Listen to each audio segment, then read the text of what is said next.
I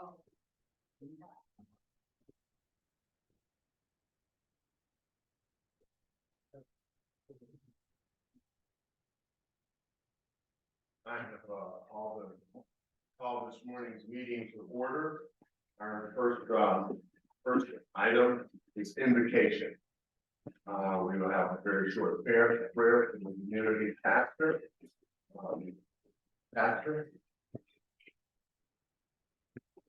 Roy Lucier, Freeway Church. Let's pray. Lord, we look to you for this land and these people and all the things that are set before us, God.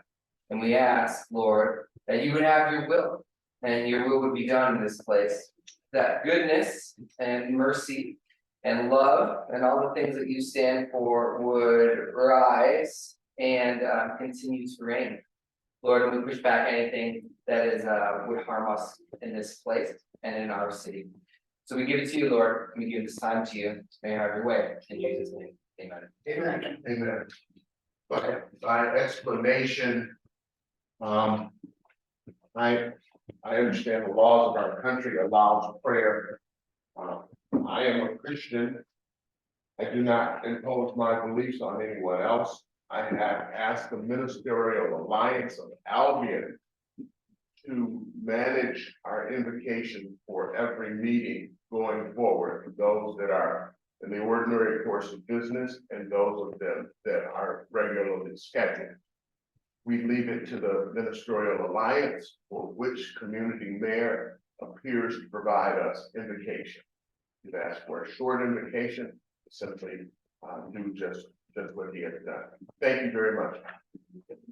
It is now time for the Pledge of Allegiance. If you will stand, please, face our flag. I pledge allegiance to the flag of the United States of America and to the republic for which it stands, one nation, under God, indivisible, with liberty and justice for all.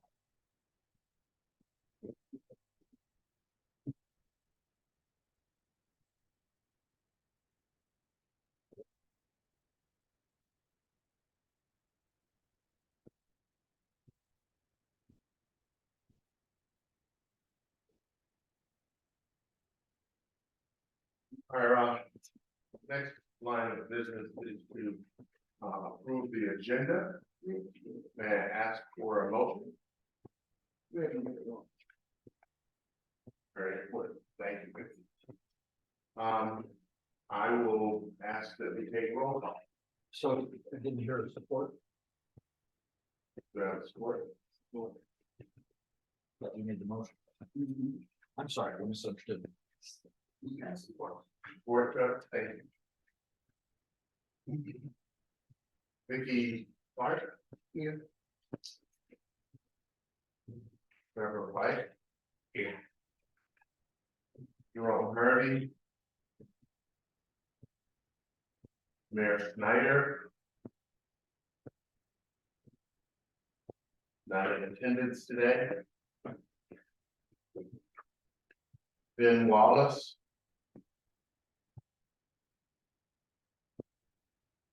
Not in attendance today. And in fact, completes our roll call. Let the record note that council is present. And council would like to say that he heard you say your name, but he did not hear you say you vote in favor of the motion. I vote in favor. I apologize. I vote in favor of the motion.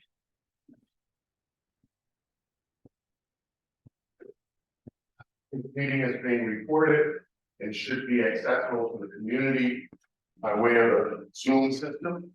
I have indication that all systems are go and that we are recording the proceedings for the record. With that, may we approve the agenda.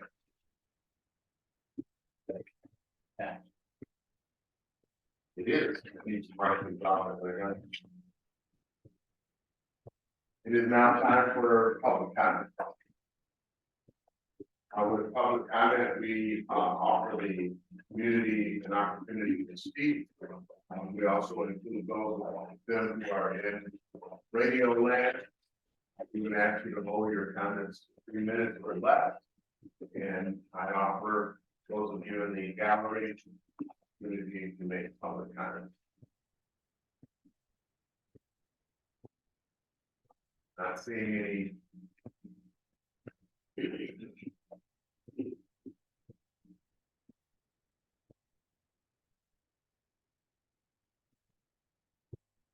Hi, my name is Virgie Ammerman. I live at 305 East Main Street in Homer, Michigan.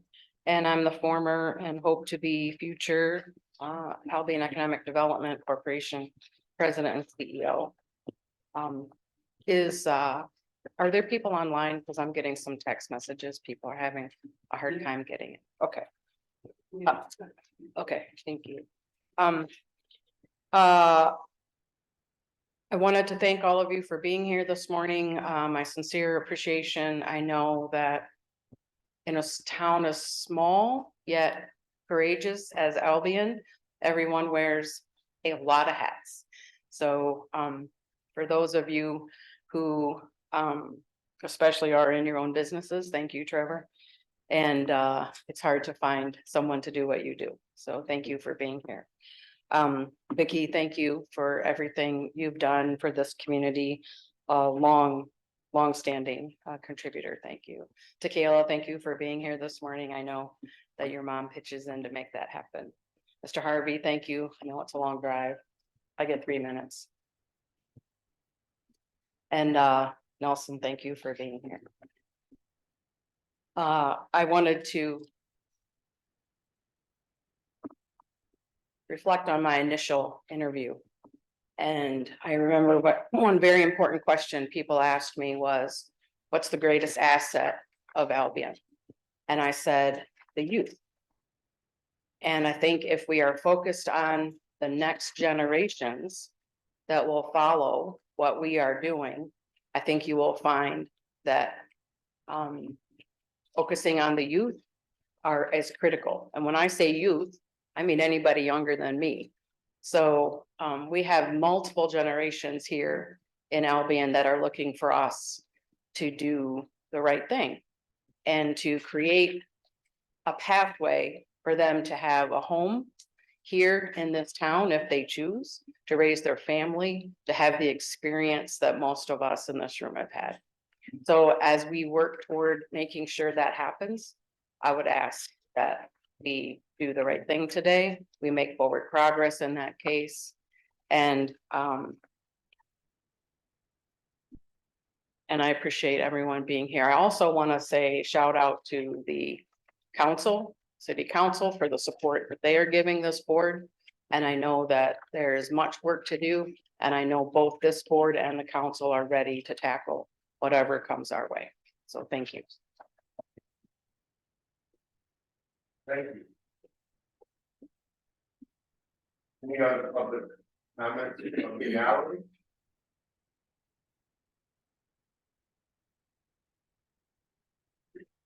Charmaine Bogan, 1006 Fairlane Drive, Albion. What I'd like to say is that in 2012, my husband and I moved to Albion. And I have lived in 3 major cities, New York, Detroit, and Pasadena, Altadena, California. And what felt desirable at the time was to come back to small town living, where you can get from point A to point B in a matter of minutes. And now that I've been here, there are so many problems. I wanted it to be desirable to actually be in a small town in the city of Albion, being from Battle Creek. So I'm hoping that what we can do going forward is to bring people together, that we can make this city what it was when I was a little kid coming here, with a downtown area that there's all sorts of businesses. that you don't have to drive to Battle Creek or to Jackson, or I don't have to go to Detroit to get a good meal. I'm looking forward to Albion being the type of city that I came back to, knowing that one day I was going to retire. And I would retire as, well, I'm already retired and I'm a senior citizen, but I wanted to be a retired person, a citizen of Albion, and just live a nice, quiet, peaceful life and know that what I need is at hand. I don't want to have to drive all over the place in order to get things that I need, some of the very simple things. So I'm hoping that what we can do going forward is to recognize that everyone in this city, we have needs and they can be available to us if we all decide to work together. Thank you. Thank you. Thank you very much.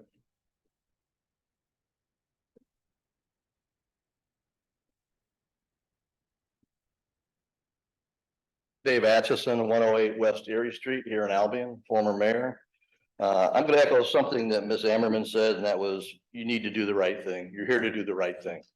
And I would offer up that your oath of office requires you to do the right thing faithfully and impartially and uphold the laws of the state and the federal government. You're getting ready to award a contract to hire somebody in the pay and benefits packages in the neighborhood of $150,000. That's a chunk of money to just about everybody in this room. That would be a chunk of money. So you need to weigh that decision carefully.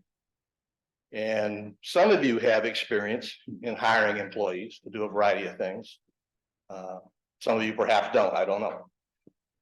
But it does not make sense that if you're doing this in a fair and impartial fashion, and you're faithfully executing the duties of your office, that you would so aggressively go after somebody to hire them who has demonstrated they had some issues in the 11 months they were in office. You may or may not agree with that, but there are indications that there were.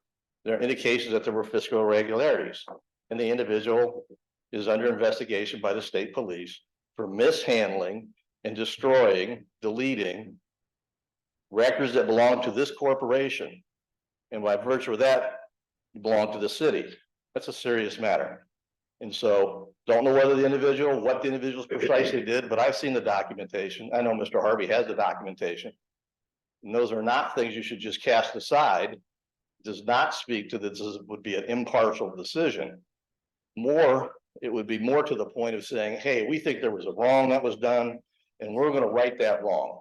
Okay, that's not impartial. So please follow your oath of office, do the right thing. If you ultimately hire Ms. Ammerman because she's the best person, so be it. But don't do it when there are these questions and there are issues that need to be resolved. Thank you. Thank you for your comments. Anyone else in the gallery?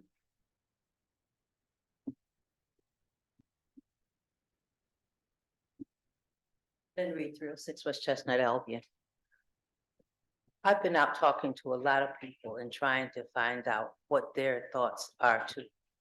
And I can't find anyone who supports what this group is doing as far as not showing up for meetings, not getting things settled so that the city can move ahead, and not doing what they need to be doing that the citizens expect them to do. And I'm the same way. I feel when you put yourself, when I was teaching, I was told, I was complaining one time about meetings, and they said, you put yourself in this position. This position has things that go along with it. And you should be ready to do that, or you should remove yourself from that position. And that's the same thing I feel about anything that is done. My mom always said, if you're not going to be responsible, then go take a seat. Thank you.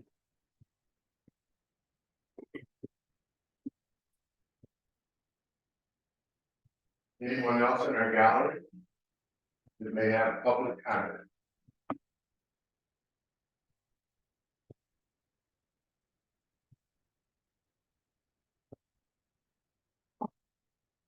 Good morning.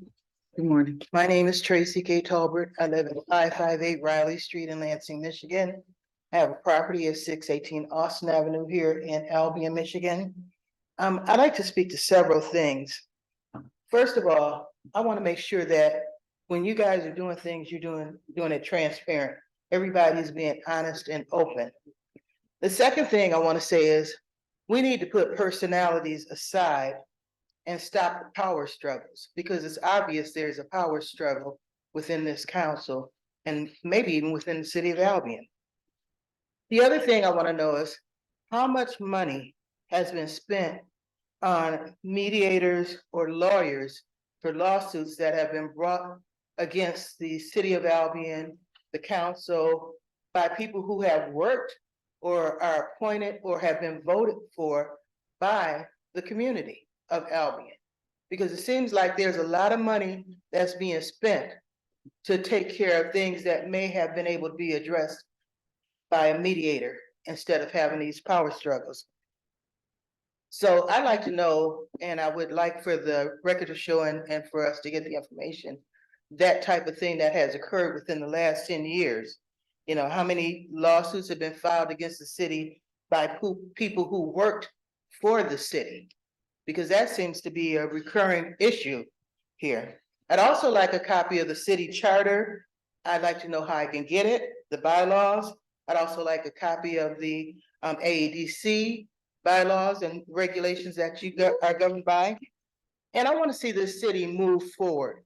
I don't want to see where it's stagnant like it is now since August 10th. Now, the gentleman before me, he talked about fairness, and he talked about, issues that have occurred with Virgie Emmerman.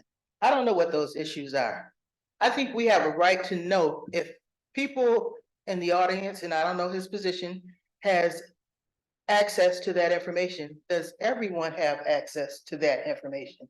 Because it's something that is putting out there in the atmosphere that there are some issues, that there are some possible lawsuits.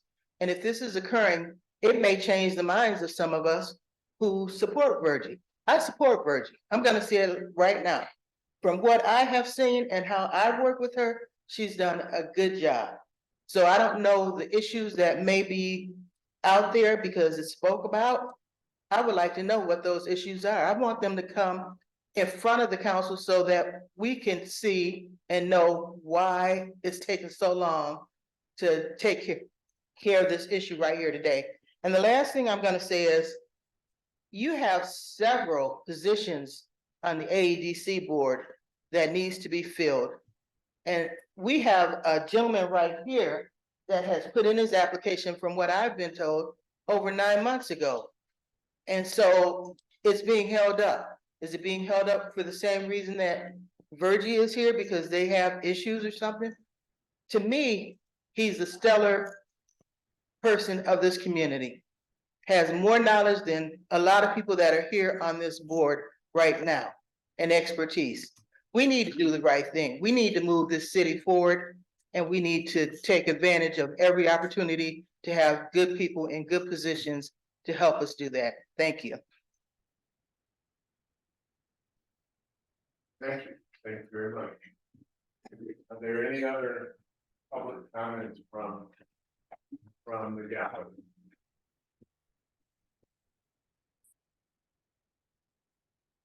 We'll turn to Zoom.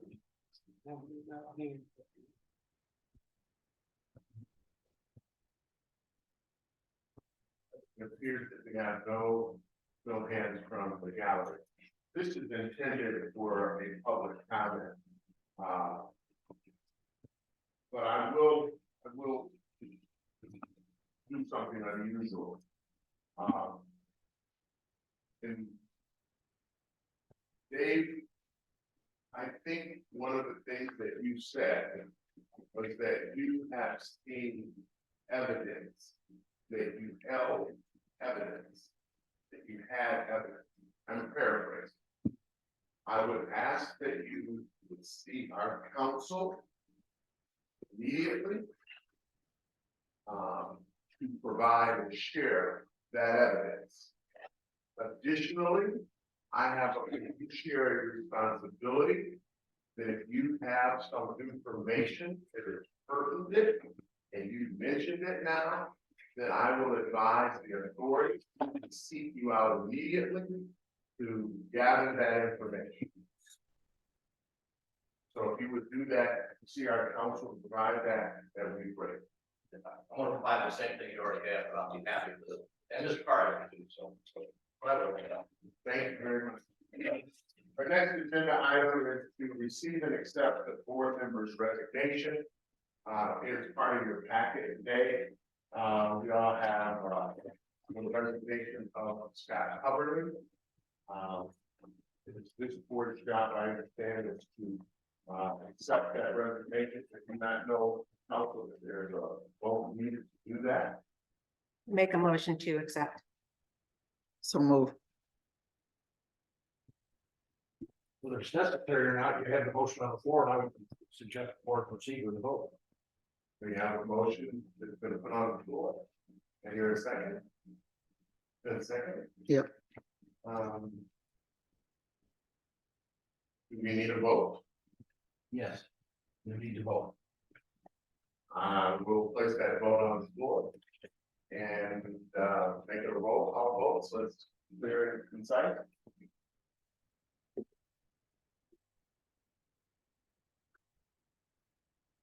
Vicky Clark, Yes.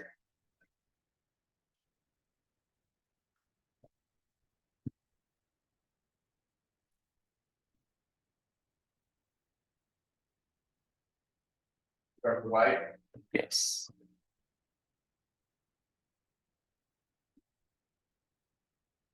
Vicky Snyder, Yes.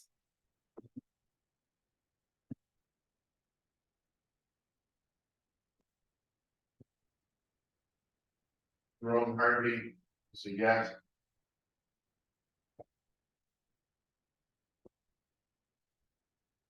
Let the record reflect our. The last member Ben Wallace is not in attendance today. It has been moved, it's been second, it has been voted upon. There are 4 yeses in the room.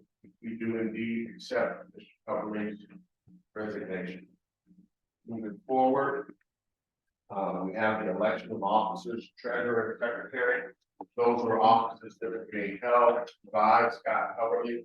As we are a smaller condensed unit, we have now taken it on that one person is voting more than one office. So with that being said, are there any motions for secretary treasurer?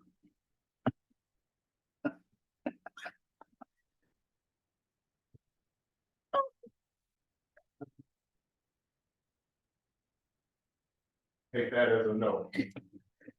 I thought the young one said that moved the election.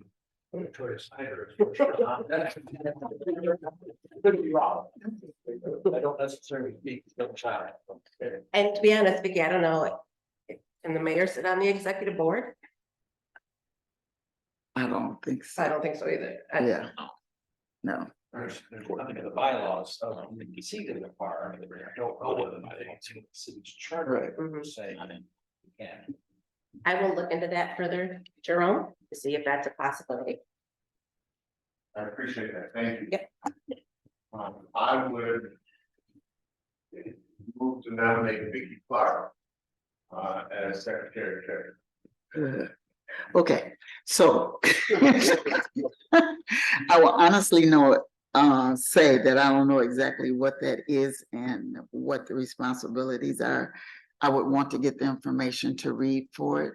I will tentatively accept it for the rest of the term, but I would also whomever I need to get in contact with to find out what all that incurs, I will be doing that. So I'll accept. You will accept. Yes, She said tentatively. Yeah. Right. right. Right now you have a motion, I would support it. I'm gonna ask for support since you mentioned it. Do I have some support for that motion? I support. It's been moved, it's been supported. We can move forward with the vote. Are you ready for the question?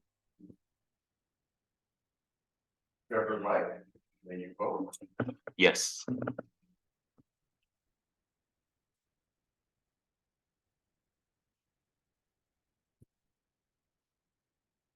Vicky Clark, how you vote? Yes.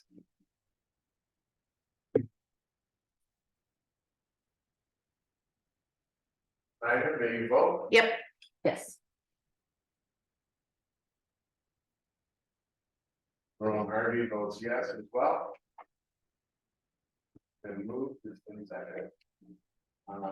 Motion has been carried, and a roll call vote has been provided. Congratulations, Chris Clark. And Secretary.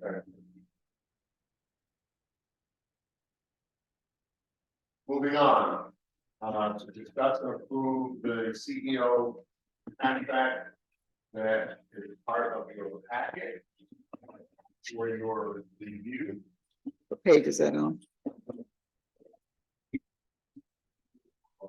Page. That is back, right? Take you to the back, so we're gonna take forward.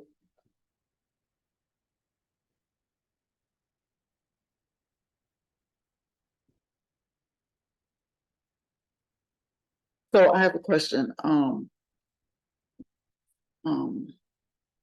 Mr. Atkins brought up, amount of money that is being paid. My question is that an increase or is that what the contract originally signed for? You're, Referring to the $150, 150,000 he stated. so I will ask council to address that. I believe Mr. Atchison said that I'm paraphrasing, but the total cost of the position was in the neighborhood of $150,000.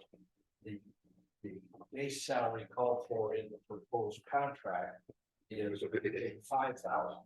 And that was what she had when she was hired by the about a year ago. There are fringe benefits that Ms. Emmerman had under the original contract and would have under this contract, that are called for in the proposed contract. And those are described on pages 5 and 6 of the packet. The freedom contract itself, depending on how you want to put it on.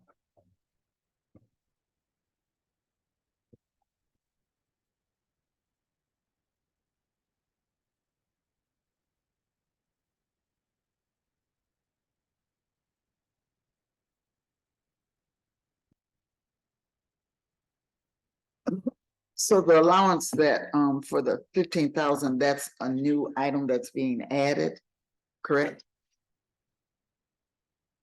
Yes. And So right, please do. it is a new item that has been added. And it's been discussed in the realm this part as with the emerging activities in the area that we are participating in and trying to barter to the community, that there was or is a need for some additional expenses. So all those come out, and I'll identify a few of those just in detail. We are working on the 425 new industrial park. We are working to barter other companies to this community. We are working feverishly on housing with developers to gain their confidence and encourage them to come to Albion to put up housing, be it multi-family housing or be it single-family housing. And those things are requiring time with those respective agents from those companies. And it was thought that there was a need to have flexibility for whatever would be required from an expense report or from an expense standpoint. Those are accounted all funds. Job only takes $3,000, then that's what we as a board expect. If it takes $14,000, then that's what we expect. But those are fully accountable down to the penny as to what they are. I was not aware until taking this position, but part of this job's expense reports are office supplies. Wasn't aware of that.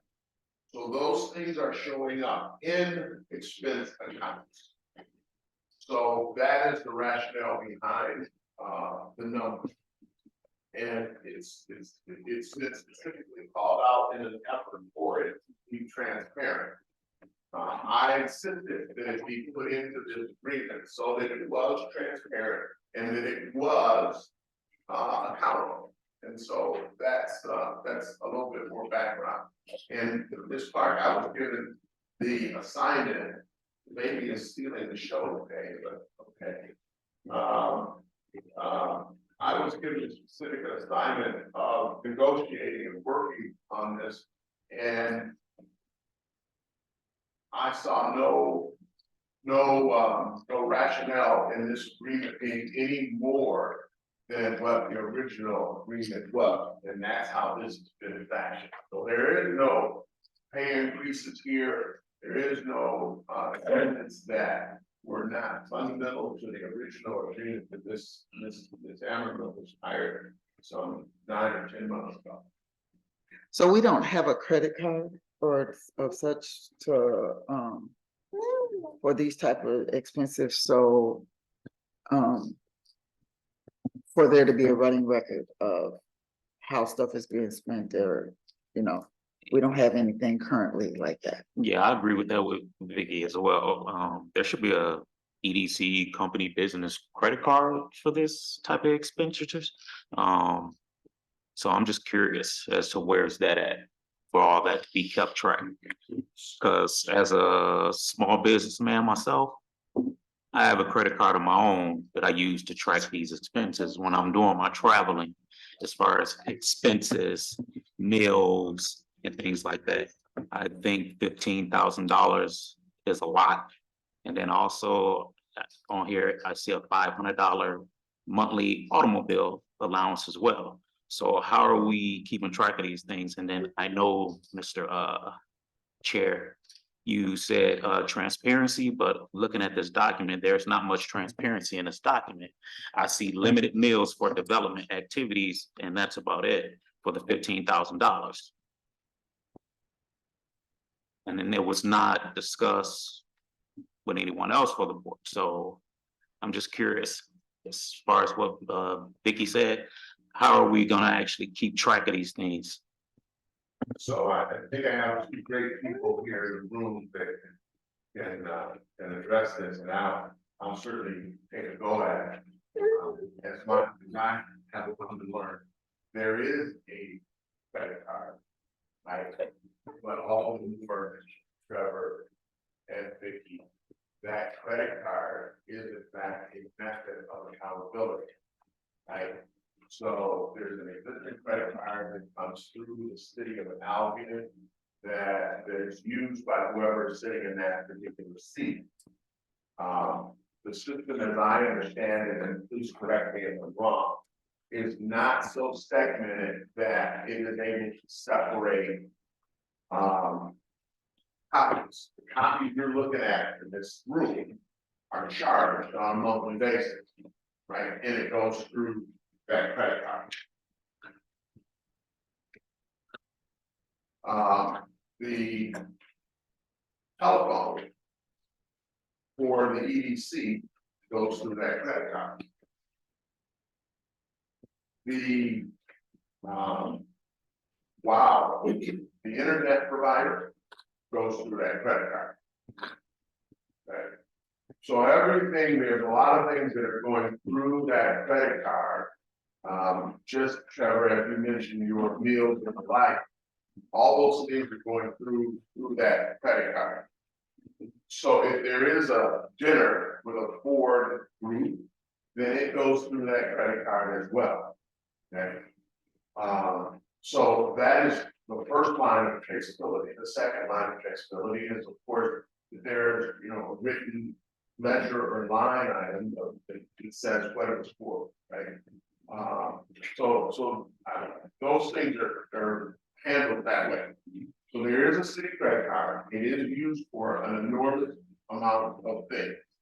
Okay, and that's how it's traced. I understand. Trevor, to your question regarding not being consulted on it, it had been given me as a job to go away and to work this through and come back to you. This is the comeback. Okay. I'm back with you in an effort to present and answer your questions. So a city credit card, so Victoria, that means all members of the city uses the same credit card? I don't think so. Okay. I'm not 100% positive, but I think everybody, if they are deemed to have a credit card, they have their own based on their, you know, allowable expenses. Okay. So, you know, the thing with that $15,000 budget line item, nobody else has that. Okay. It's not, and the reason why I think this is on here is because there's been expenses that are not allowed in the past. Based on, you know, how we run the city government. So that's my assumption as to why that's there, because there have been charges previously that Ms. Ammerman had to pay back. Because it's not allowed. Nobody else has that. I don't know why the EDC CEO would need it. When you talk about developers, the developers who want to come here, they're the ones that should be whining and dining us. So perhaps I can help add some more clarity to something that Vicky has not made clear. Under the governance of most governments, entertaining is not specified as an expense for the taxpayer. So in other words, Trevor, you pay your city taxes, property tax, whatever it may be. And the rules indicate that those dollars cannot be used to have dinner with a board executive. In our instance, because we are a subset, the dollar revenue is generated by the EDC from those enterprises that it is charged with and owed, i.e. the EDC has gained revenue from buildings that it owns and leases. Those revenue dollars are specific to the EDC and are allowed to be used for EDC purposes in perpetuating economic development of the community. In addition to that, the EDC recently sold one of its buildings and gained, which is public knowledge, in part of your packages, some $500,000+ earned from the sale of a building. Those are dollars that are utilized by the EDC for perpetuating the economic development of the community. Those are where entertainment dollars are segmented to come from. So the misnomer that there's been misallocation of funds, you really have to pull back the curtain and look at the detail of it. You know that slogan, the devil is in the detail? Well, the devil is in the detail, right? And so that is what my understanding is. That's what the line of logic and everything that I have personally reviewed indicate. So far be it from the city of Albion to be any different than any other community in an effort to develop its economic base. It is needed to gain business, make people aware that you're here, accentuate the attributes of the community, as you can try and bring in the work and deal in your time. So $15,000 is not a gift by any stretch of the imagination. It is fully accountable. Again, as I mentioned, if it's $3,000 at the end of the year, then it's only $3,000. So that's the logic behind it. Mayor, would you agree with the explanation I provided around the dollars and the revenue? It was kind of long-winded, so yeah, I don't. I wouldn't say I would agree entirely. Because like I said, it's not something that anybody else is given. So.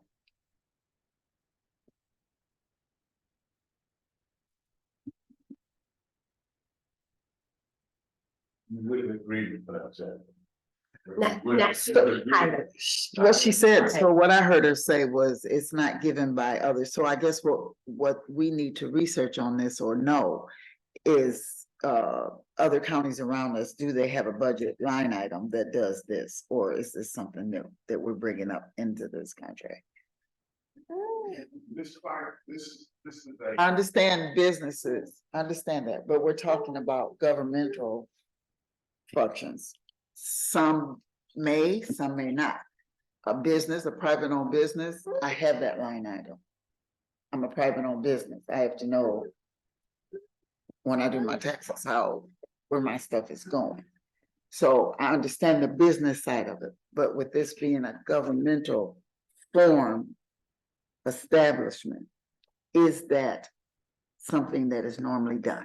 That's the question. Is it normal practice? Is what you're saying. Exactly.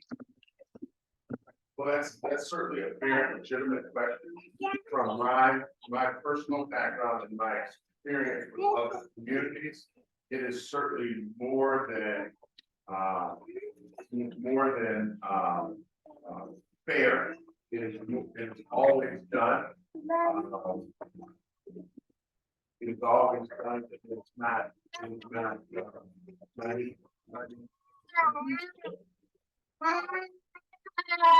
So I don't want to delay this. Your question is a good question, and your assignment, I believe, is for me to research that and provide you some empirical information, and I'm willing to do that. In the meantime, if this body is uncomfortable with that line item, I'm going to suggest that we scratch that line item for today and we move on. Right? So by that, I mean, council will eliminate that from the agreement, right? And we continue to move forward. So if there was a motion made by a member of the board that said I move that we approve of the proposed agreement without the $15,000 expense line. If there was a second for that motion, then that motion passes. Then you have an agreement that presumably, possibly, maybe someday could be brought back for put it back in or not. But I don't know whether I can't talk in the conversation whether there's anything else that people want to. So to speak, debate, all of which is appropriate if they want to. Sure, absolutely. There. Any other line items?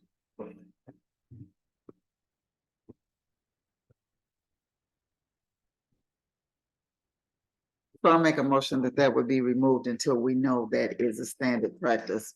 I understand the expense that comes along with doing that.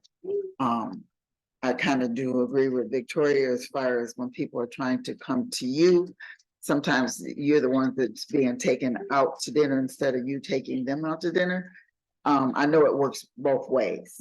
But I would not agree to have something like that added until we know that standard practice. Do I hear a second?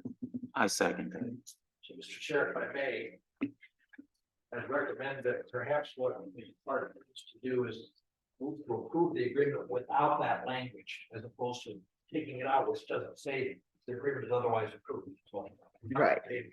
Lawyer agree about that. Right. Yeah, without that language. I didn't. So, Trevor, for the record, would you want to approve the second motion, as stated by council? A second. For clarity, it's been moved, the second, may I hear a vote? You say roll call vote or just the ayes have it? The ayes have it.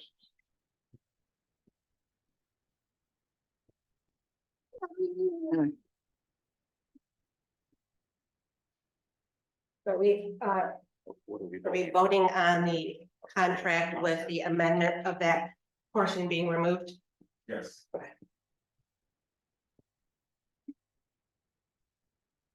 Aye. Aye.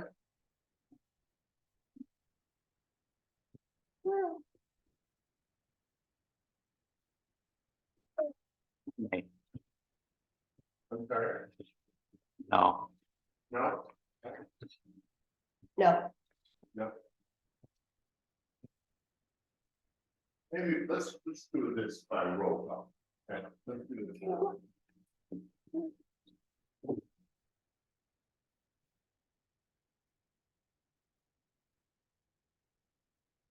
Vicky Clark, Yes.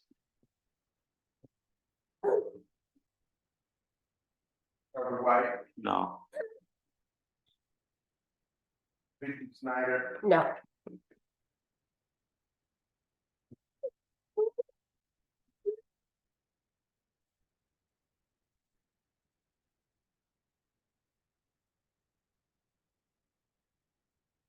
Jerome Harvey.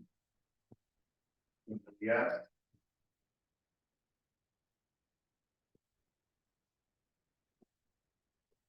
We have, yes votes, we have, no votes. Councilman, your advice, correct? The motion as made failed. I don't know whether you want to invite any other motions to approve the agreement in either as is, without the exclusion of the 15,000, or ask if there's another motion to, is there other objectionable language that people want to. It's not clear until done. So, is there another motion of foot to be entertained?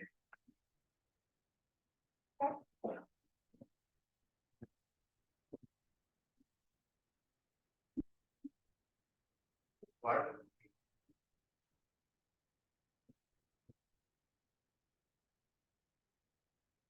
Mayor? sir. May I suggest that, if the $15,000, is a rub, that, that there is another method by which we have a pre-approval process on a monthly basis.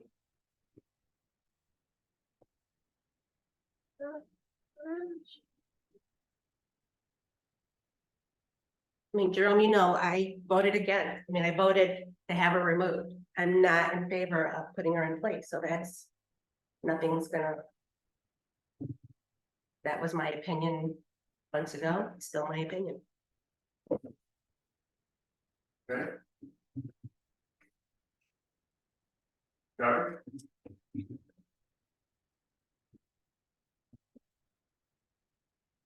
I just need more details on everything.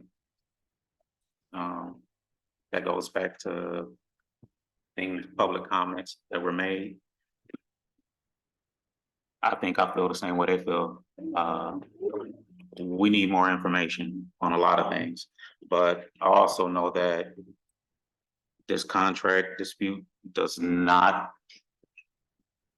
hold the community at bay prior to you being the chair. you still have the power to keep this board going instead of focusing on this and looking at this agenda. We have a lot of things that we need to approve for this community. So I guess right now at this time for me, I have nothing else to say because I think we went beyond the 10 minutes for this discussion. So I think we should move on to other important matters. Ms. Clark? I don't know what you want me to say. I believe it's. So I will make a couple of clear comments to you. The EDC is an organization that's unto itself. The work that is being done there on a day-to-day basis, Trevor, and you have just identified, is massive. I have been sitting in that seat running administration more or less. Since the departure. This is a job, it is a full-time job. We are clearly, Trevor, missing opportunities. The list that you see here is just a piece of it. Because an assistant that we continue to kind of move the ball forward, right? So we need someone in that chair, aggressively and assertively and full time representing this community.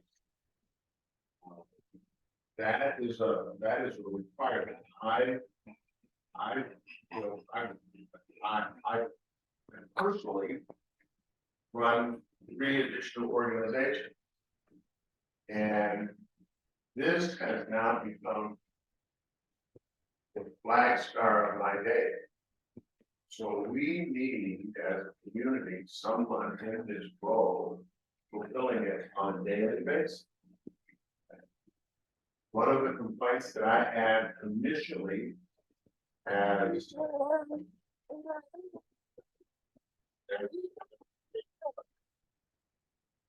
Cameron was displaced from the job, was that there was no plan in place. Instead, there was no plan in place to pick up the balls that were in the air. Right? So Chairman Harvey, if I could, kind of speak on that, because I did ask a few of the exec board members after the fact. And they had already spoken with Miss Peggy Sent to come in as an interim. So that was a viable option that nobody has sought out. So I know that you have a lot, trying to do this, so that's an opportunity to bring in somebody as interim. Just putting that on the table. So I'm not sure who Peggy Sent is, right? She was The a former former CEO. Yeah, So I don't know who she is, number one. Right? Number two, what is her familiarity with where we're at? Well, I believe that she had been advising Miss Ammerman as well. I don't know about that. This was the president CEO of this organization for a number of years until about 2 years ago. I think it was longer because we had Amy the press. And I wasn't sure how long Mr. President was. Yeah. Interested was president CEO, and then I think Amy was on the job for about 4 years. Yeah, okay, and I think it was about this pattern, but probably. yeah, so that was before my time, so yeah. But this said, right, it was the president CEO here for a number of. And as much as I appreciate this set, I will tell you that there are a lot of things that I'm seeing and hearing and touching right now that are balls that are in the air that, quite honestly, Berkeley, has a handle on. Right, and are time sensitive. Yeah, like I said, Miss Sent had been advising her, so I'm pretty sure she had some concept of things that she's been working on. I'm not sure if capacity she was advising her, but, you know, is that personal advice? I don't know, there was a couple of emails that referred that Mrs. Sent had been working with Miss Amberman on things. Don't know. Don't know. So. What I'm understanding from this body at this time, your preference is not to have Ms. Ammerman back on the job. Because we're talking about a salary here, right? We can carve this up to your liking. Right, she's got the same base pay. We've taken the $15,000 off the table. Okay. Trevor, you said there are other things you don't understand. Can you clear those up for you right now? And I recognize your concern about time. And I promise you, I won't make you past 9 o'clock. If I need to table the balance of this, then I will. But if I need to table the balance of the agenda, this is a critical item in my opinion. It is a critical item to this community, I understand. So I think one of Trevor's comment was that he would like to see the information that former Mayor Atchison referred to. He got that information through FOIA, and I know Nelson was also on those emails where he got that information. So if it's a FOIA action, then we should be able to see that same info, correct? I don't know if that's correct or not. Are you speaking for? Or, no, I was in regards to what Trevor was talking about, wanting more information on what Mayor Atchison had commented on. Is that what you're having reference to? Or That- you're talking about the agreement, The contract index, like I said, I iterated as far as what some of the people from the public spoke. There were things said as far as like. A lot of information is out there. Prime example, if we vote. And approve this contract. And when we go into closed session and find out whatever else is involved as far as with this legal matters and discussion that we're supposed to have next. When everything is said and done. And the proceedings go through as far as with whatever investigations that are going on. I'm not in all details as far as all these investigations. But if all those things take hand. Eventually, there's a possibility of her being removed regardless, again. So don't we So, live in a country that's guilty until proven, innocent until proven guilty? yes, we do. I also know as a Black man, that ain't always true. Well, that's black, that's racial, that's different. Mr. Chair, I may be able to provide some information from Mr. White. Please. Yes, please. I believe what Mr. Atchison was referring to was a request made to the city of Albion to investigate for FOIA and get records through the Freedom of Information Act concerning allegations that Ms. Ammerman had archived, deleted, destroyed emails associated with the EDC's work, either from her or to her. This came up right after the August 10 meeting. And we did have at a meeting of this board, I'm not sure if we had a forum. But there was a description from the IT person that was involved with the city. Or at least indirectly with the city, to describe the process of determining what happened with those emails. Ms. Ammerman has described what she attempted to do to archive them. The city of Albion, I think on advice of its attorney, referred the matter to the Albion Police Department. The Albion Police Department got the Michigan State Police involved. I understand that Ms. Ammerman talked with a representative of the Michigan State Police about what I'm paraphrasing, what she had attempted to do by archiving the emails. I don't know of anything else beyond that having been done by the Michigan State Police. I don't know whether to think there's going to be any criminal charges against her.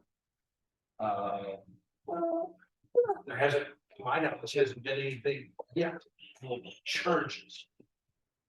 I believe that's what Mr. Atchison was referring to. I've not been told of or heard about any other certainly allegation of some sort of misconduct while she was or right after she left the position of being president CEO. I don't know if that was, but that's what I believe Mr. Atchison was talking about.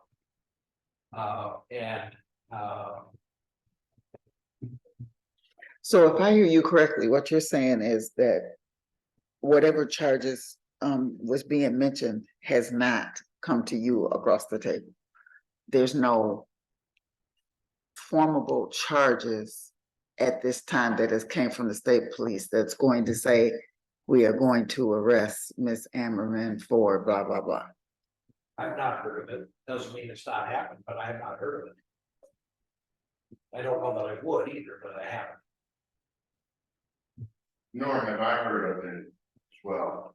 Additionally, the set records that are in question, you just heard our mayor indicate she has access to those records and knows that Peggy sent and they're communicating with verdict. That's hard to read a record and not be had, and the mayor knows this. I do not know the information that specifically Mayor Atkinson is talking about. I do know that I'm speaking about you. You just made reference to Peggy sent. Yeah. And the access you had to her emails that you know and communicated. because I was also on that email. I was also on that email, Jerome. So please don't try to put something out there that's not there. I was on that email where Virgie mentioned that she was working with Ms. Stitt. That wasn't what you said. Fine, it wasn't what you said. Right, No, that is what I said. No, he's saying you initially didn't say that you were attached to the email. That's all he's saying. you said you knew Yeah. from email. Yeah, because I was on the email.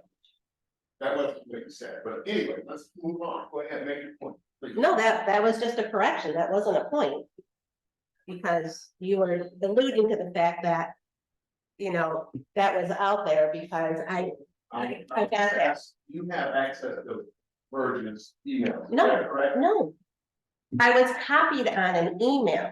I was on an email where that was referred, so I don't have access. I don't have access to the deployable information. I just know that Mr. Atchison got information through FOIA. Right, so, again, I will say, the community of Albion is doing something to move forward. Right, I'm putting this off again, kicking this can down the road, as it's said, doesn't do us any good. It does us absolutely no good. And I openly am saying my effort is to reseat Virgie Ammerman back into this chair to continue the good work that is recognized by everyone that she is doing. Or has been doing. If, as Vicki has said, that there is something that in this country, you are innocent until you are proven guilty. And Trevor, to use your metaphor, you happen to be of an ethnic race that happens to. That's not the case here. But we owe this community. We owe Albion. When you walk down the street, people know you're on this floor. And they want to know what you're doing in order to move this community forward. And we owe them that. I owe them that.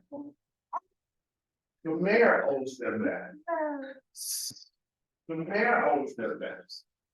And you've got a person who has had more than 2 hours of public opinion that says she's doing a good job.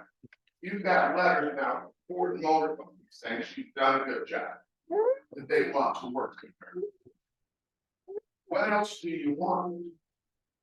If she's guilty of something, due process will uncover that. Due process will uncover that.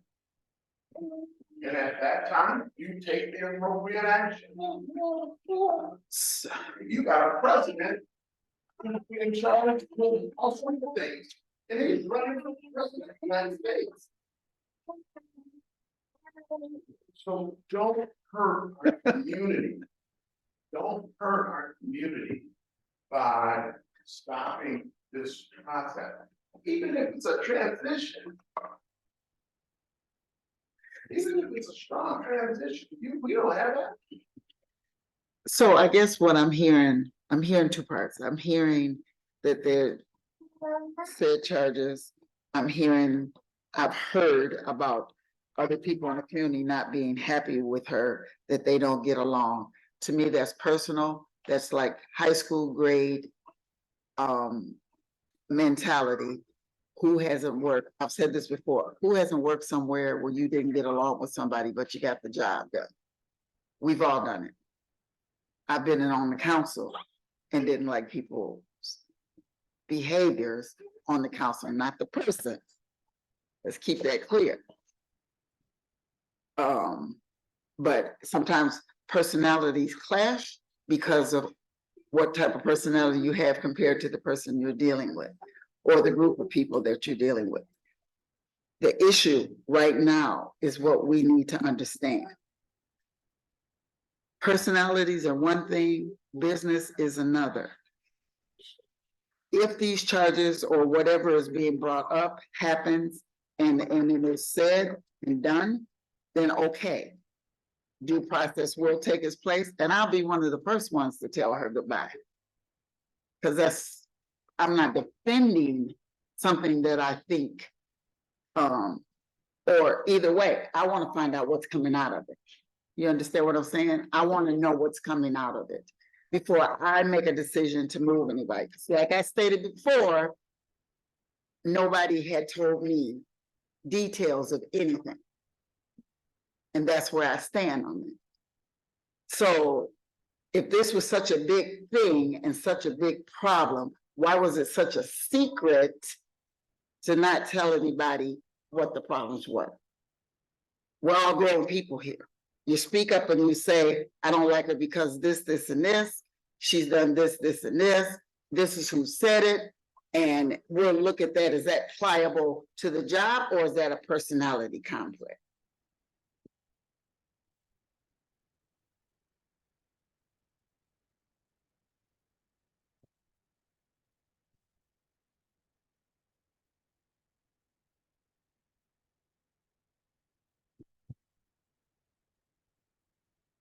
If I may offer a reminder there. On August 21, 3 of the 4 board members in the room at this point voted to offer the interim position to Ms. Everett. Ms. Snyder was not here at that time. Oh, it's unanimous on 4, but 3 of those 4 are here today. Since then, or at about the same time, the issue of the archive or deleted or destroyed emails has come up, but there was still a vote to extend the offer of interim appointment with the terms to be negotiated. It appears to me that you now have before you an agreement that has been negotiated, so to speak, by Mr. Harvey, Ms. Everman, and have the opportunity to vote on it with or without all of the terms.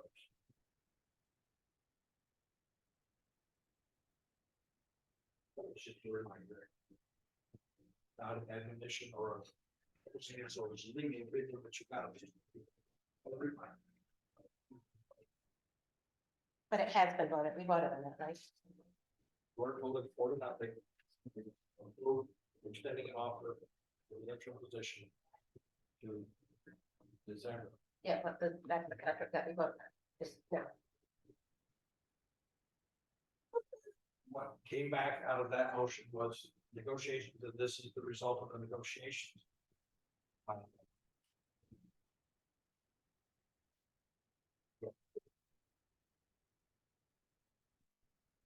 Well, that puts us back at the point of renegotiating the term. I don't know where you go from here, I would be. You have a split vote, I suppose somebody could bring it up again if they ever have 5 people, you can bring it up again if you ever have more than 5 people. Or somebody today could say, they're changing their mind, I don't know. But Joe, I guess to go to your comment about moving things forward, we have a viable option in regards to an interim. Who is we? So. Because that hasn't been brought to us. No, I know, that's what I was saying, though. The executive board before had talked to Peggy Sint. She was willing to come on as interim before they got removed.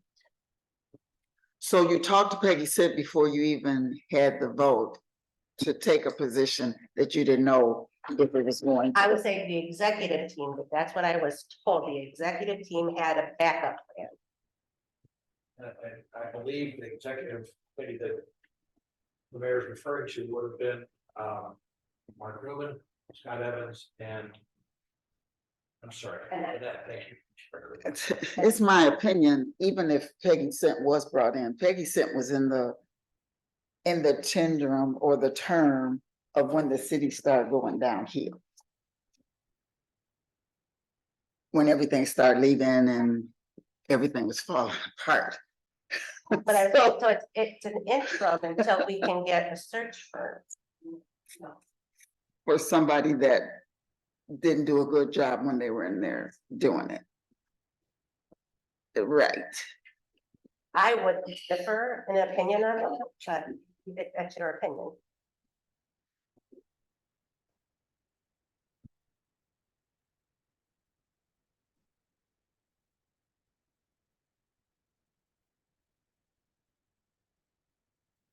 And we haven't, I mean, I haven't seen the final report from the Michigan State Police. I think that investigation is still ongoing.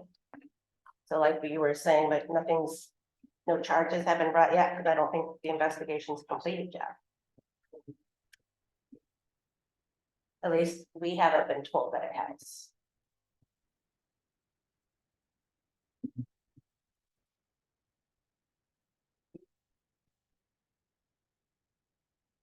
I'm going to take a 5-minute recess.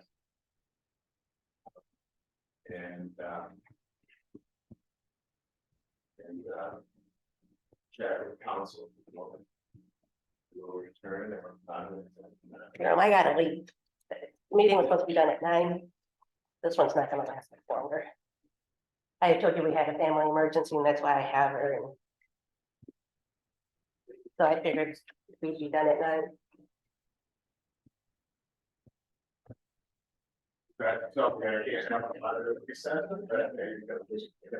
Yeah, no, I just, you can do that, but when you reconvene, I just won't. be here. And it won't be. There won't be support. Yeah. It's going with 3, Jerome. It's going with 3. All right, I will reset the 5 minutes.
if by bylaws, I understand that we still have quorum, though it is, meaningful to announce that our, mayor and her grandbaby have left the chambers for, other priorities. That being said, the matter that we are discussing and at hand is that of an important matter to this body. We are not operating, today, in an efficient manner. I think that it is critical that we pick up the pace and move forward. That being said, there's a vote that has been taken. That were 2 yeses and 2 nos.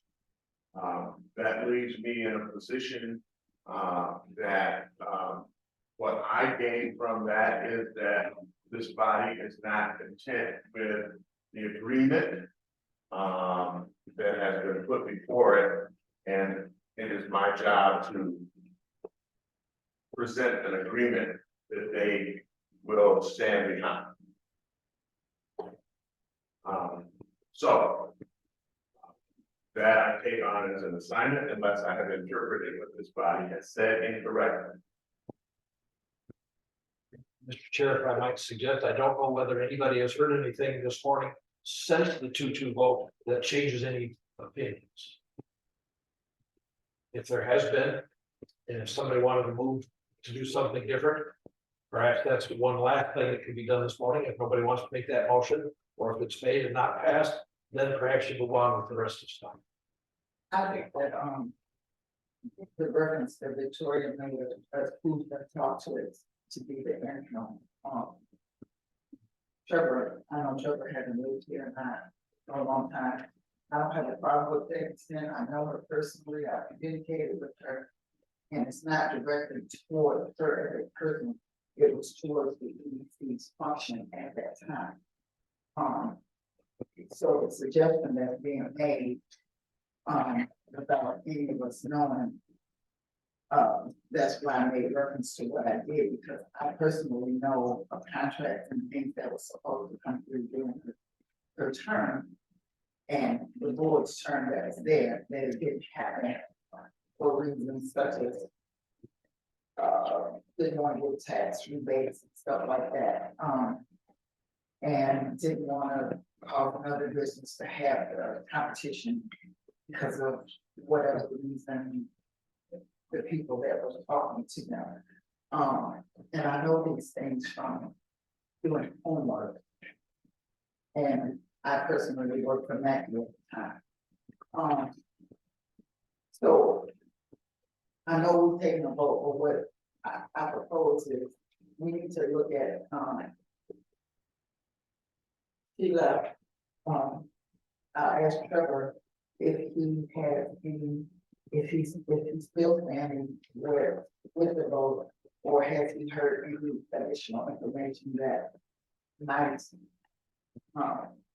what we need to take a look.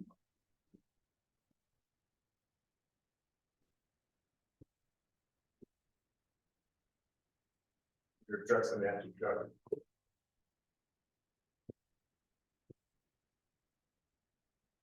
I guess at this moment, yeah, I've taken into consideration what was being said. As of now, for me, I don't know, Peggy. And I don't know everything else that is going on. So regardless of what anyone may think, my opinion is my own. So I'm good with my vote as of right now. We can move on. I will, so to this body is, as is they this moment. Am I to understand my job is to go back and bring you a different agreement? That's what I understand. I don't think so, because we voted on removing the things that we question about. Um,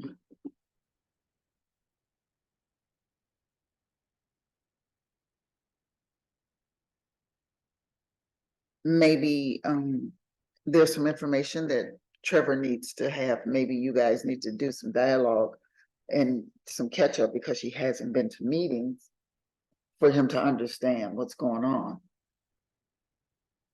Maybe that needs to happen. Yeah. Okay. So I make a motion that we would, table this, or do I want to say postpone?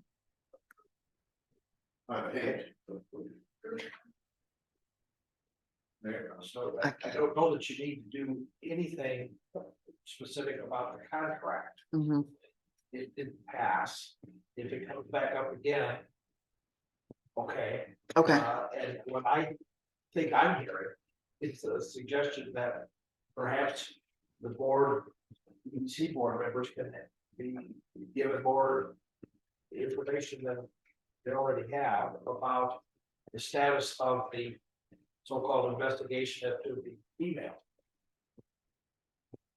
As I suggested earlier, presumably the state police will someday reach some conclusion and they'll inform the Albion City Police, the Albion City Police will inform the city council, and we all may learn more from that. I don't know when that's gonna be done.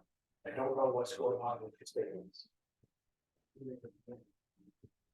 But if you wanted more information, we could, somebody could find out from the state police the status of their investigation. You know, maybe they'll say it's ongoing. Maybe they'll say they've reached a conclusion. I don't know. okay. So,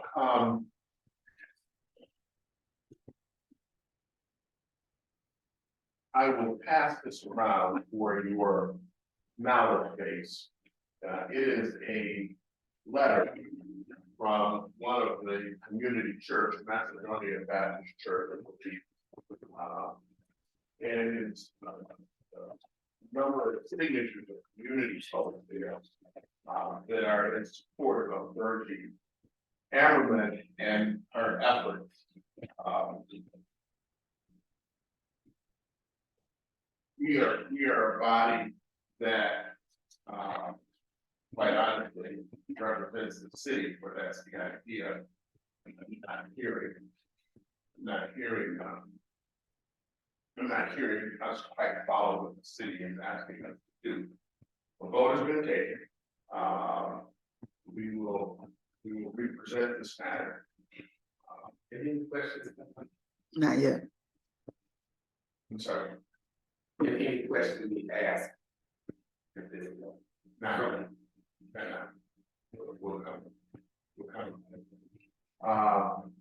In an effort to be respectful of your time, I am going to go to a 5-minute closed session. And I'm going to come back in 5 minutes because it is critical that I share the closed session information with you. Okay. When we come back, we will collapse the balance of our agenda to those community comments, and we will call it a day. Okay. There are a number of critical things that we're not getting to, but we collapsed our time. And Mr. Chair, may I make an observation? indeed, There's nothing on this agenda that requires that you meet a specific time to stop. okay, all right. You may decide you want, you're done, but there's no magic about 9 o'clock, 9:30. I'm not urging you to go longer. But if you're gonna have a closed session, keep in mind that it's gotta be a roll call vote, and it's gotta state why you wanna have the meeting. Right. It may be, if the matter that you wanna have discussed in closed session involves legal matters, as you put it. I don't know whether any of that needs to be done before some of the other things that are at the tail of the agenda that perhaps could be improved today. For example, minutes of past meetings, maybe there are RLF committee appointments. I'm So whether it's better to get those things passed and then have the whole session, I don't know, but I offer that observation. And a true observation it is. I'm going to take the 5 minutes because what you guys hear is critical. I'm gonna ask our body to be patient with us, give us 5 minutes, okay? We will not ask them to move, we'll move to the back room. There's only 3 of us, 4 of us. We'll ask, you move to the back room and we'll come right back. Order that there's been a vote, and that motion needs to state what is to this, why the closed session. May I entertain a motion for a closed session to discuss legal matters? Legal matters that require attorney-client privilege. Indeed, yes. So somebody might say so moved. Somebody might say support. And somebody might say a vote. A roll call vote is in order. Vicky Clark? Yes. Yes. Trevor? Yes. That's a yes.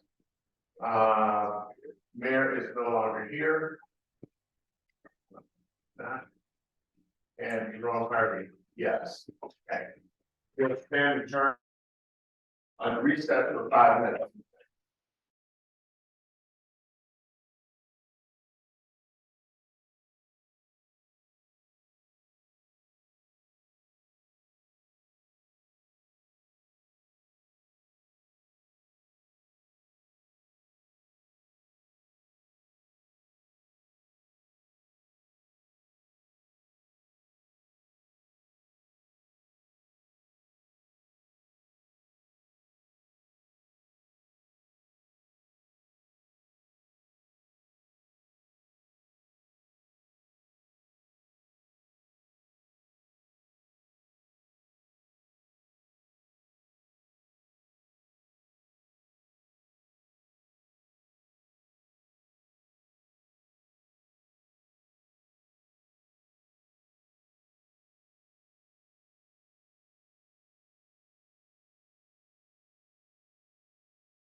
recall this meeting to order.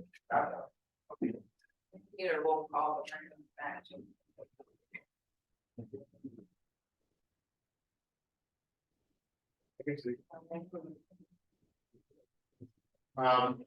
We will take a roll call to restart the meeting. Somebody could say, I move we reopen the meeting.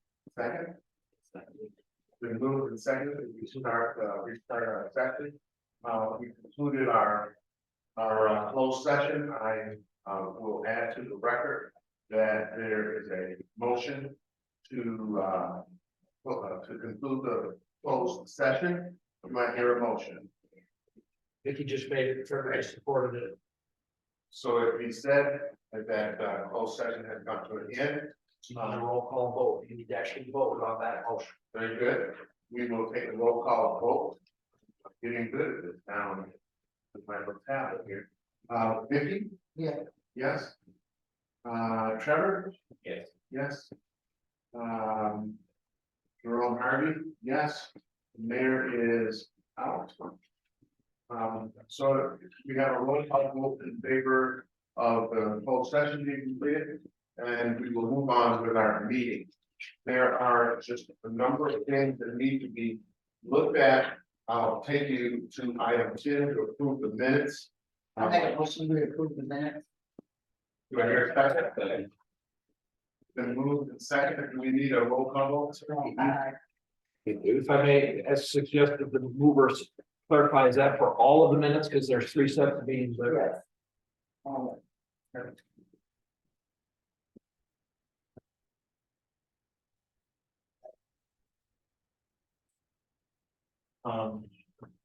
Item number, I don't think there was a vote. do I hear a vote, please, Vicky, Clark? Yes. Yes. Trevor? Yes. Yes. Jerome Harvey, yes. Mayor is here. It's been moved and seconded and made so with a roll call vote of 3 unanimous votes. We'll move on to item number 12. Number 11. I don't know if you want to, you jumped over it. I'm sorry, yeah, I did, excuse me. Item number 11 to approve the June, July, and August treasurer's report, of which our last treasurer has resigned. Vicky taking on that role, please understand, we would table that if you want to look at the report. I have looked at them. May I hear a motion to approve?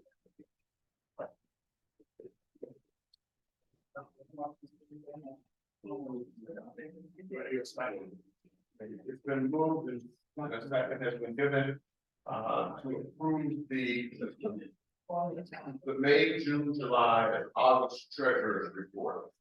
A vote needed. All those in favor say aye, is what I would suggest. All in favor, say aye. Aye. The ayes have it. Let's move on to item number 12, the review and approval of the Rose Street Advisor CEO evaluation proposal that has been provided to us, and it is also part of the packet.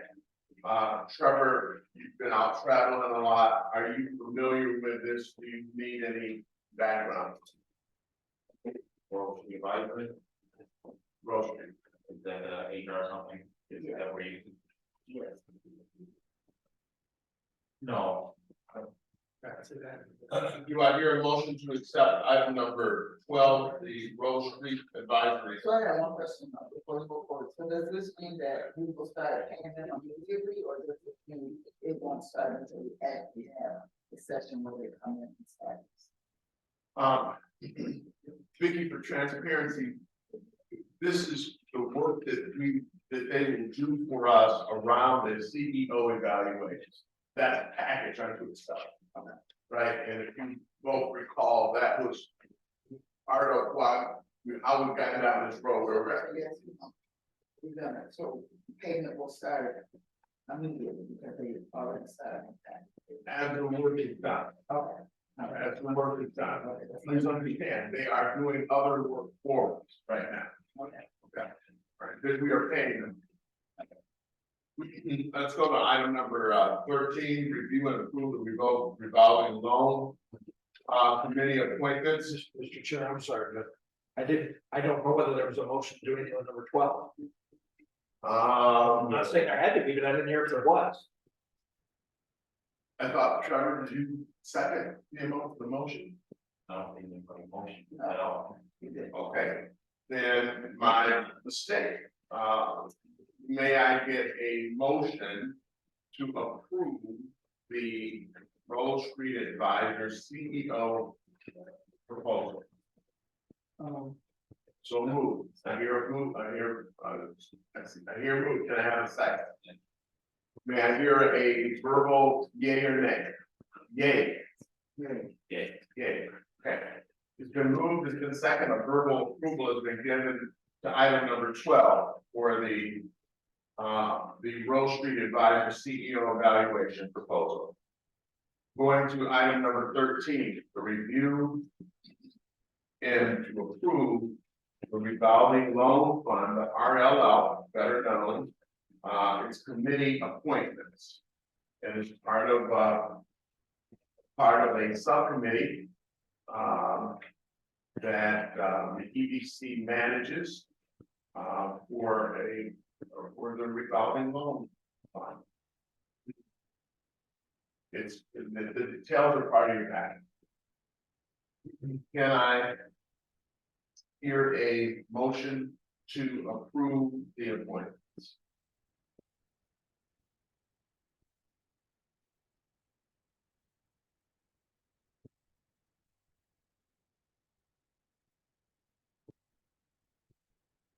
Are there questions?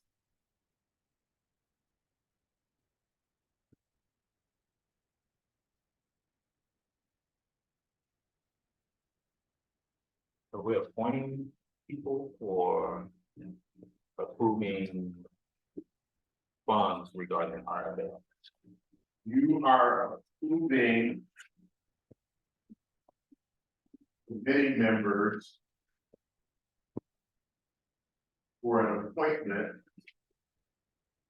to the RLF committee. Page 61 of the agenda packet, and I've heard to see the 61, but it's in the lower right hand corner.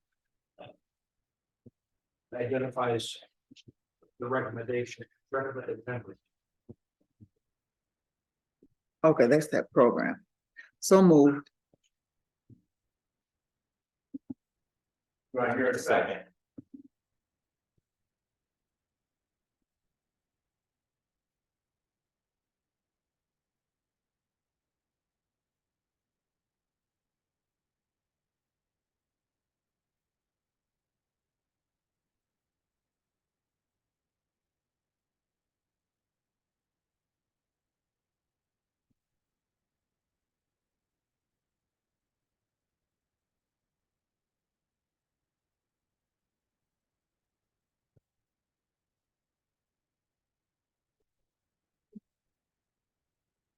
Are there any questions?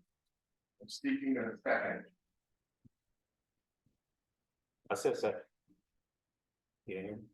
No, I did not. Second. No, I did not. I apologize. Thank you. Been moved in second.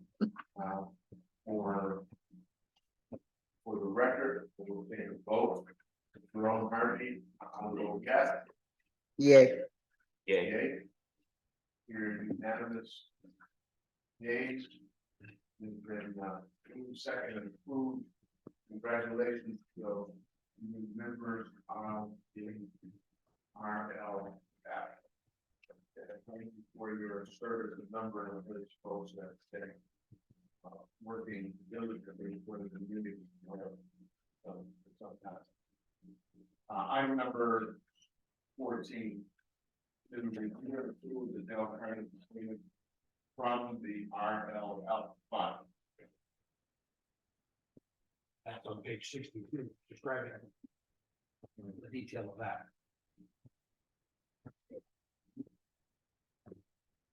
So move. Second.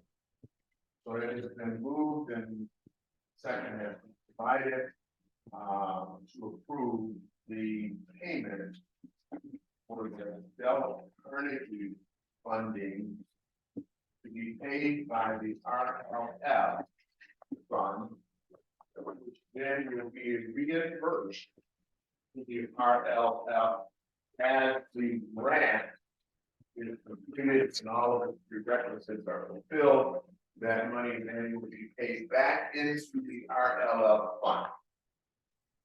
Okay. Just again, for clarity, it's been moved, it's been seconded. Do I hear a yes vote from each member? Yes. Yes. Governor? Yes. Yes. Harvey? Yes. Item number 15, to review and approve the 100T North Eaton Street lease termination.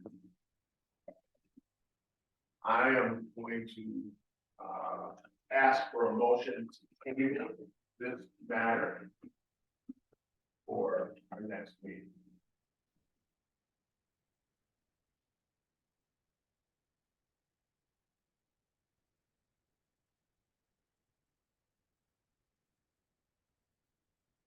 May I hear a motion?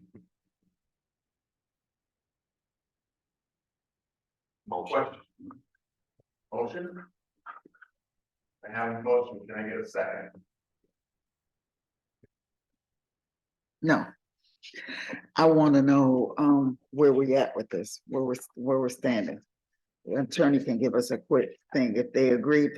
So what we talked about in the last meeting was the $8,000, the language. Has there been agreement? It's just a yes or no, kind of.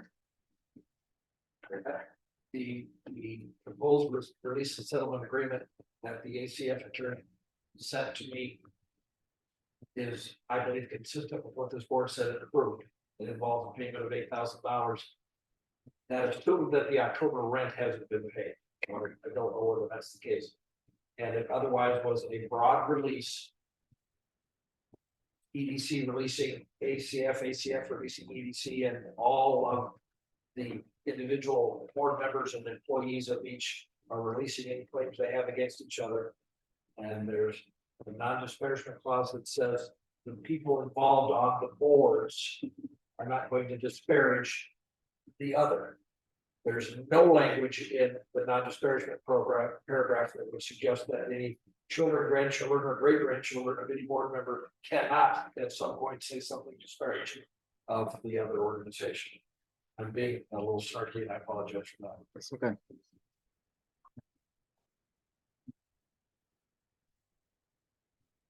That provides you. So I don't understand why you want to table it, I guess.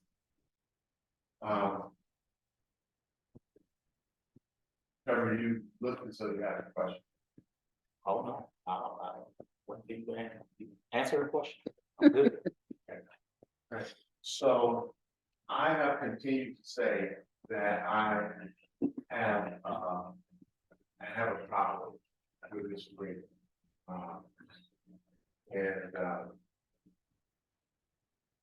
I continue to have a problem with this agreement. And I understand what our council has advised, and I understand a number of things. But I continue to have a problem with the rights that this takes away for a lease payment. So this document is far too encompassing, in my opinion, for the simple fact of a lease. I have a number of leases in my lifetime, I've had a number of leases in my lifetime, and I have never had the kind of intricacy, non-disclosure, the inability for board members and others to have discussion about it. So that really very much concerned.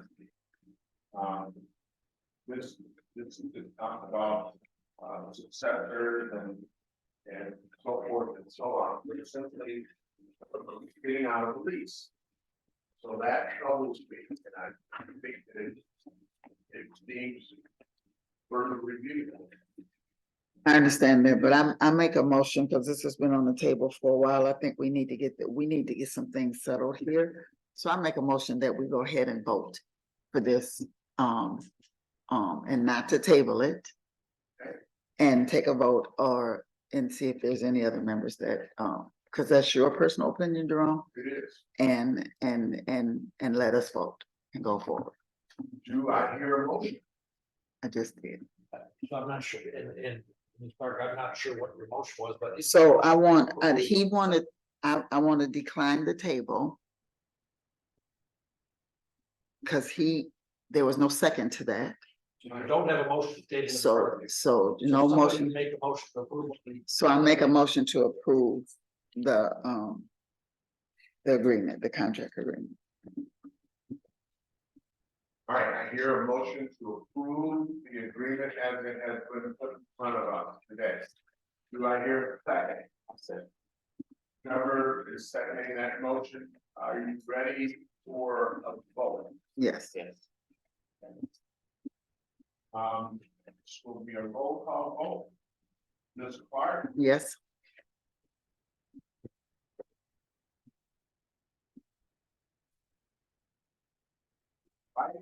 Yeah.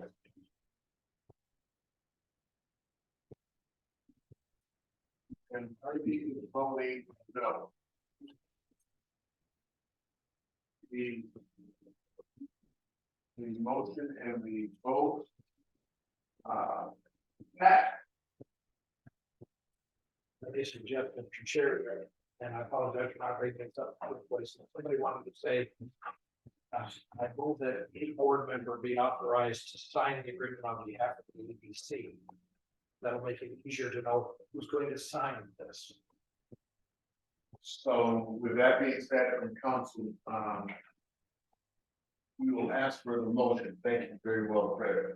Very well said. Somebody wanted to say, I move that any board member is authorized to sign this agreement. I make a motion that any of the board members that are now on the EDC are able to sign the agreement. I can encourage you to say authorized instead. Authorized to sign the agreement. Authorized and signed. That's a motion. It's been seconded. Let's take a vote. Vicky? Yes. Yes. Trevor? Yes. Harvey? Is a, yeah. Been moved, it's been seconded, it's been voted that any member of the EDC is authorized. This time.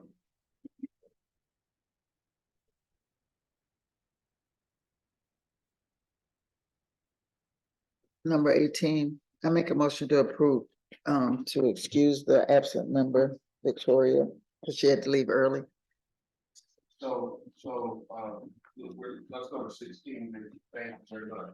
The appointment of the EDC FOIA officer. Oh, I'm sorry.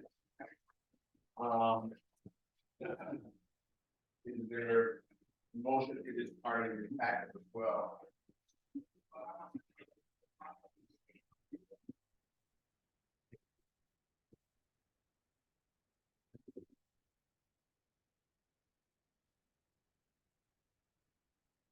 So, pretty simple. You can get FOIA requests, we're operating under one right now. We're looking to designate that FOIA request comes to the EDC directly. It is managed by our council, and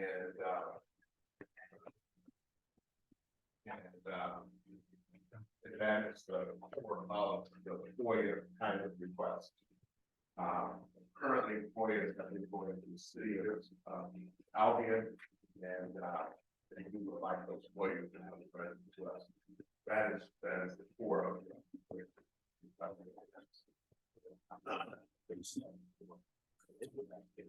What I recommended is that the board adopt a motion to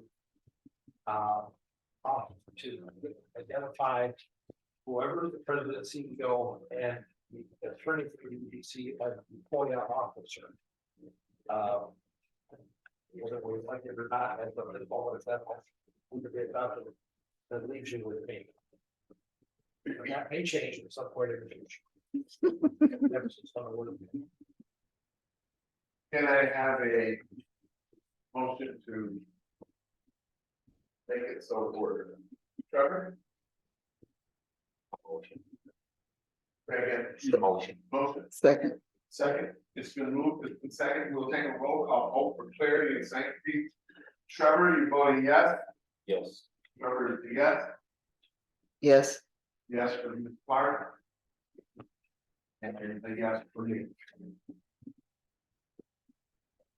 That makes it unanimous, we can still move and vote is on. Moving to item number 17, discussion and review of the signed contracts. This is a review of the contracts that we have, and then they're in your packet. Boiled over the number of times.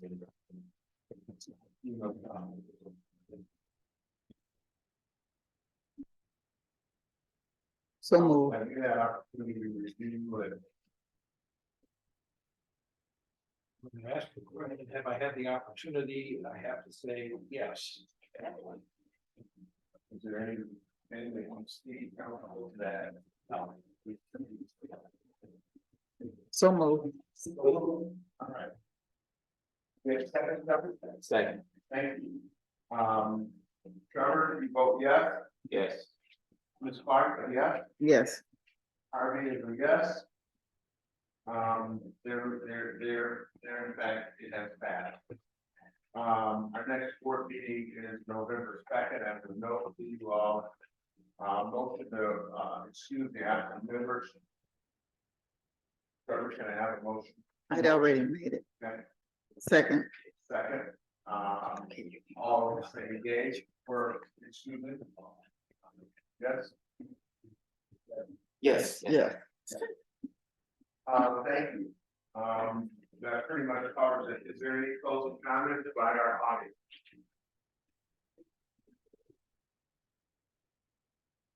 He's gonna go. Say that audience.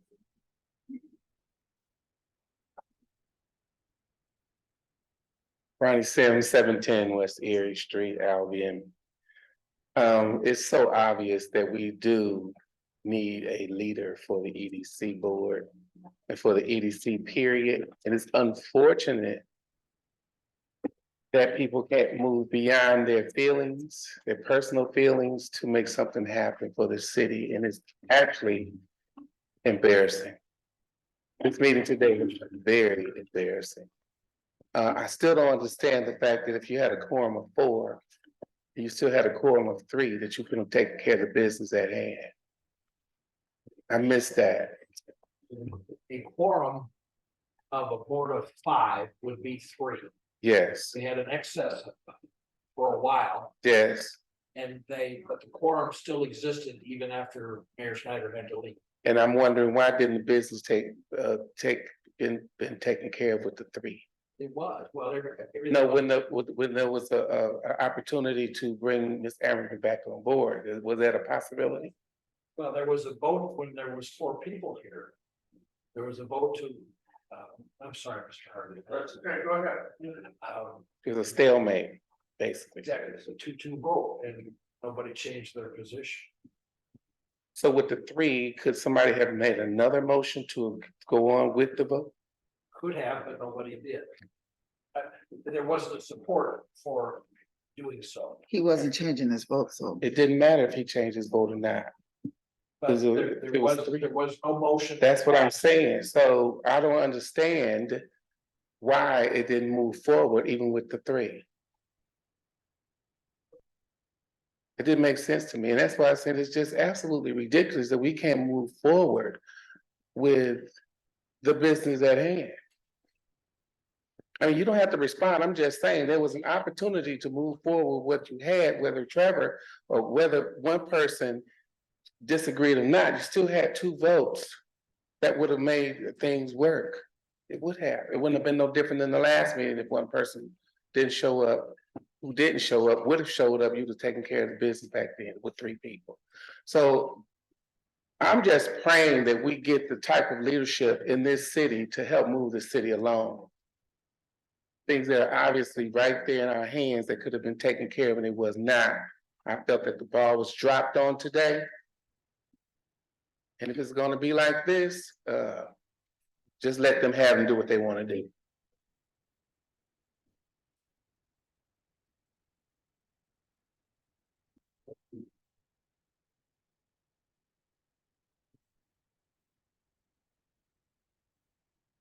My name is Virgie Ammerman, 305 East Main Street, Homer, Michigan. I'm confused because I don't know what, from a negotiation perspective, is being asked. Excuse me, is being asked for my attorney and I to come back with something new or different in a contract. I'm confused, and maybe I just don't understand how to count votes, and I do get this confused sometimes. I thought once the quorum of 3 was remaining, that the question could have been revisited during this meeting, and a potential vote of 2 to 1 could have ratified the contract in some way. Maybe I'm just forgetting how this works, so I'll just let that go. And I didn't hear anything today that helps me understand what problem to solve. That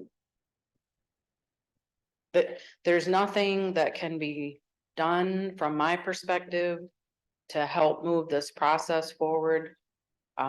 I wish I had a better understanding, and I'll stand by, and if someone wants to call and let me know what to do next, I'm happy to help, as I have been helping to this point. Thanks. Thank you, Ms. Brown. Is there anyone else from the gallery? My name is Ian Barbour. I reside at 26836 B Drive South in Albion, Michigan. I'm gonna keep this short. All we want as a community is for the process to work out, to be a fair process. What I'm seeing going on is it's like, because you don't like the outcome that you think that's gonna come about, you take your ball and go home. That's not right. If you truly believe in this process, see it to the end. If the results are not what they're supposed to be, then that'll all come out. But at least let's get to results. I'm a product of this community. I love this community with everything I got, because I wouldn't be who I am today if it wasn't for this community. I'm standing, what I'm able to do today, I'm standing on the shoulders of a lot of people, starting with my grandfather. And I just can't understand why we just can't let the process work out and get the results. I'm trying to not get myself in any trouble, but I'll say this. I have a business relationship with Ms. Ammerman, and she's been nothing but great to me. I can't speak for anybody else on what their relation. I'm just talking about me. And like I said, but here's the other thing. I know that nobody walking the face of this earth is perfect. So maybe she did make a mistake. Maybe she did something to ruffle your feathers. Can we have a conversation, see what that is, and come to a resolution? You know, we talking about people's livelihood here, and if the can keeps getting kicked down the road, we need some action. We need it today. So I'm talking to the community, I'm talking to the board. Whoever's on this board, we understand that life happens. Come here and let the vote happen and live with the results. Thank you, sir. Then read 306 West Chestnut. I say that to Virgin, don't give up. Don't Virgin, God's gonna come to you. Don't give up. Next thing is, I've been having conversations with people in cities around here. And they're talking about how Albion looks like they're running a three-ring circus. And they're talking about all the things that are preparing to happen in Calhoun County. That we can't even get ourselves together and run our own city. How are we gonna be able to participate in stuff like that? And it is really, I mean, when you sit and get laughed at and you are a lifetime member of a community, and all of a sudden, you know, you're a joke in the community, or you're a joke in the system around your community. It's hurtful. It's very hurtful. And they watch our meetings. We're not the only, I mean, we're not, that thing's not sitting there for no reason at all. They're watching exactly what's going on, and we're letting them know we don't have it together.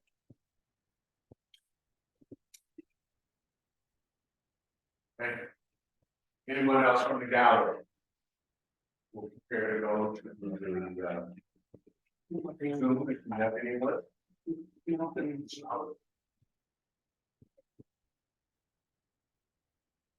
Good morning again. My name is Tracy K. Talbert, 558 Riley Street, Lansing, Michigan.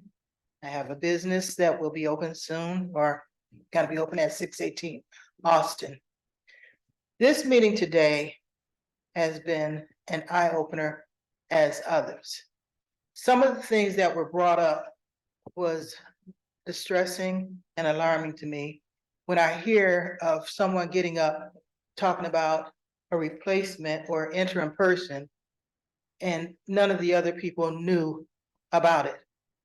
I don't even know who this Peggy person is because I've never heard it mentioned until today. And that was a decision that was made by the executive board of EDC or council, I don't know.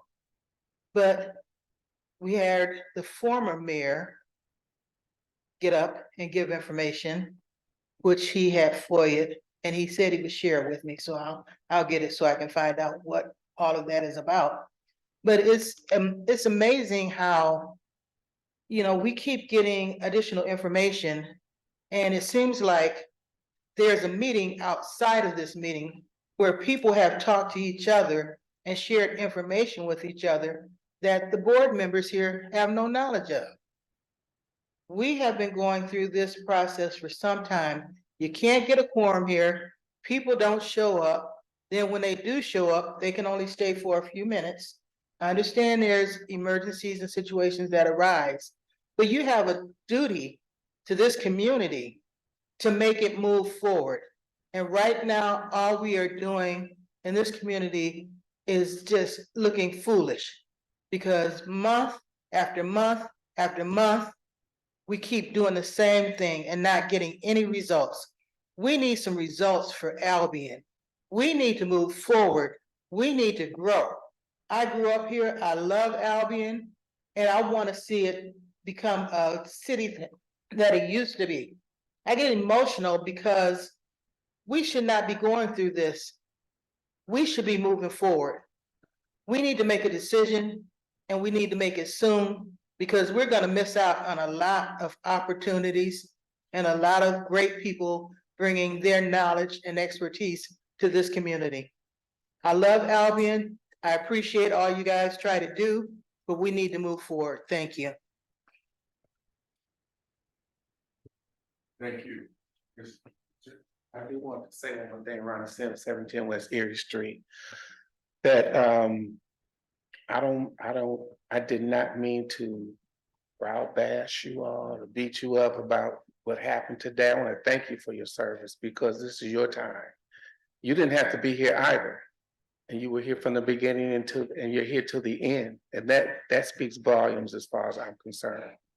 I would like to encourage you all, though, to brush up on your Robert's Rules of Order and how to handle a meeting and different things like that, so it won't have to come out of the mouth of council, that you actually look like you know what you're doing and run a meeting, know how to run a meeting, know how to make motions and roll calls and all that. It would be so nice to see that coming from our community. And so again, I do want to thank you all for your time and your effort on today. I will take that under considerate advisement of Mr. Sims. You are absolutely correct. And I guess maybe I take a liberty in that you're not supposed to respond, but your comments. No, you can respond, no. So thank you very much. Are there any other comments? Is there anyone coming out? Then I will thank all of you for attending and your participation. I encourage you to continue that vigor and participation. I agree with the comments that we need to move Albion forward. And we need to do it in a united fashion. There are opportunities, but we need to take advantage of. So I support each one of them to say that I will continue to give it all that I have. And I'm sure my fellow board members will. Unless there's something that I overlooked, council. No. Make a motion to adjourn. You need a motion to adjourn, you don't have a quorum here. That's right. You vote on it anyway. That's right. You declare the meeting. Thank you very much. All.